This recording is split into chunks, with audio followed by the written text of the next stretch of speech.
Sziasztok, megmutatom, hogy kell letölteni a Virtual DJ-t. Írjuk be azt, hogy virtual, és itt lesz az, hogy letöltés. És hát akkor legyen ez. De ez a biztos.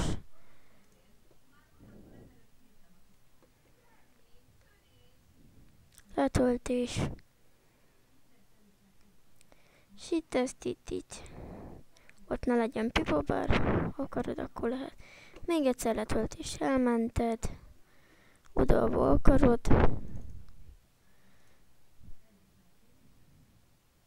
Megvolt. Akkor megnyitjuk.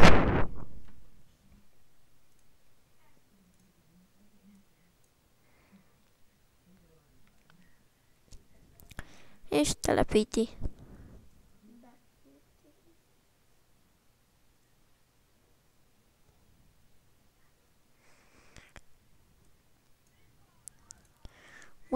Most lesz a telepítés.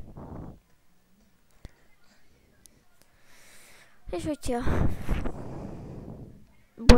letöltés, ez a letöltés.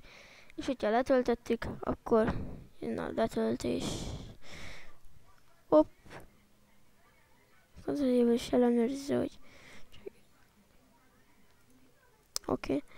Hát úgy ennyi körülbelül. Csak most nekem nem sikerült valamiért, mert egy rossz helyre töltöttem le. Hát ennyire egyszerű, azt töltsétek le, és lájkoljátok.